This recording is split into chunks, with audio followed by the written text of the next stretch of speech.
Everything began with my father telling me great stories as a child and telling me his heart pouring out love for his father, which was what led me to go there.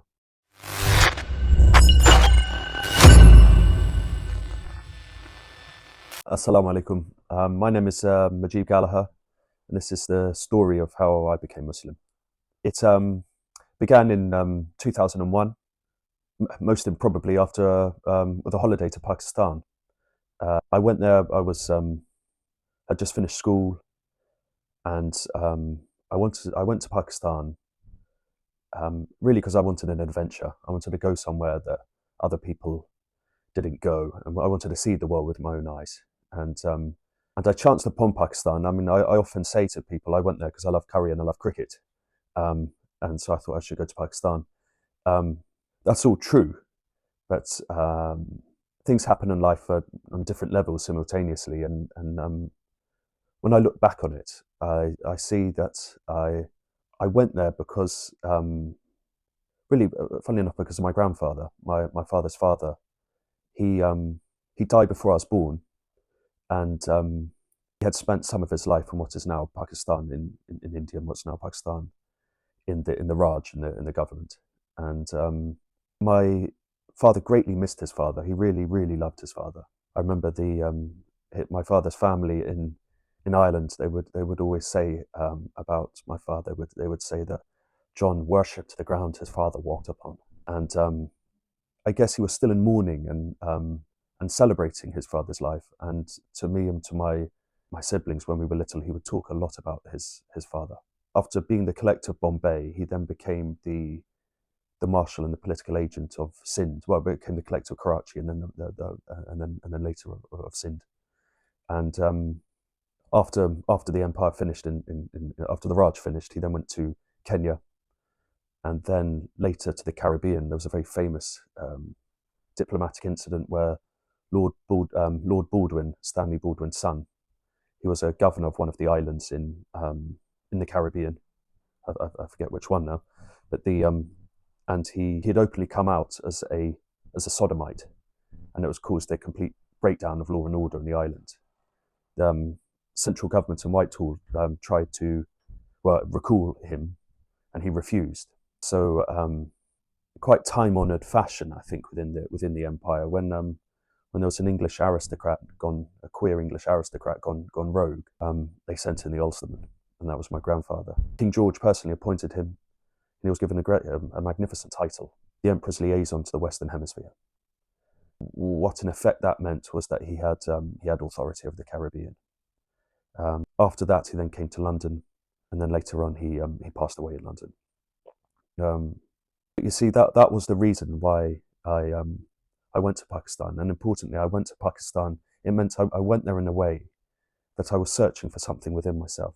I didn't quite realize it at the time, actually, but I went there in search of adventure, and I went there in search of my grandfather, and I went there in search of something meaningful.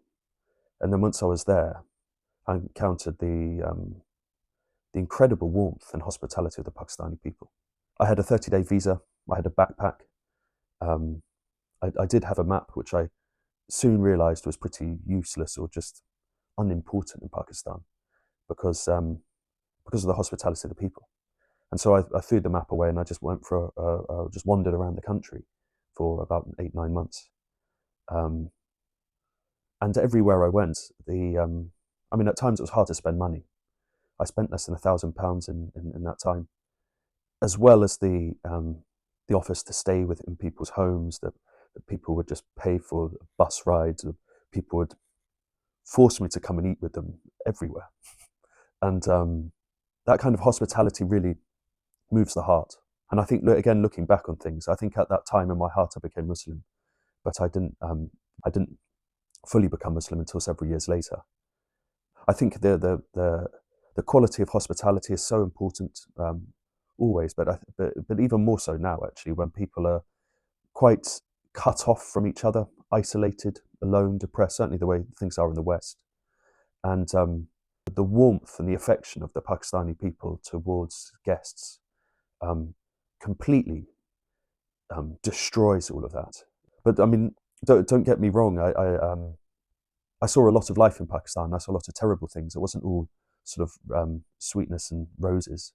At times, times of great sort of desolation and difficulty, being in a completely foreign land, and sometimes in very sort of, remote or areas in the countryside. It certainly had its difficulties, but I know I cannot stress enough just how hospitable the Pakistanis are.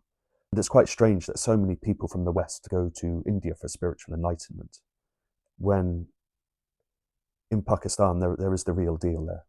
Um, their spirituality is just, it is part of it is a routine part of daily life, and the Deen of Islam is on their fingertips and on their tongues. It is not something abstract, and for all those lost souls going to India and getting even more lost, um, really they should be going to Pakistan and finding the real thing.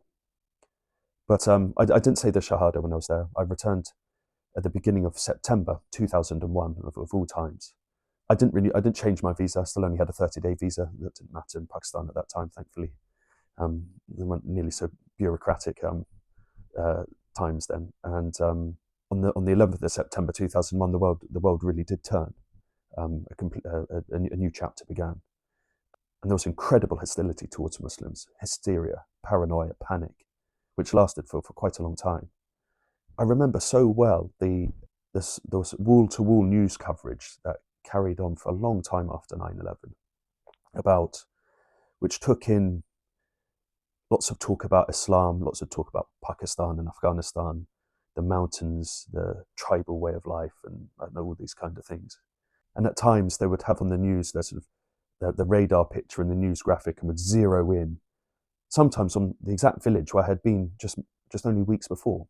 And now these were suddenly, all of a sudden, the most evil people in the world, and who were out to destroy us, and etc., etc. And yes, I knew that was not the case at all. That was complete opposite, really.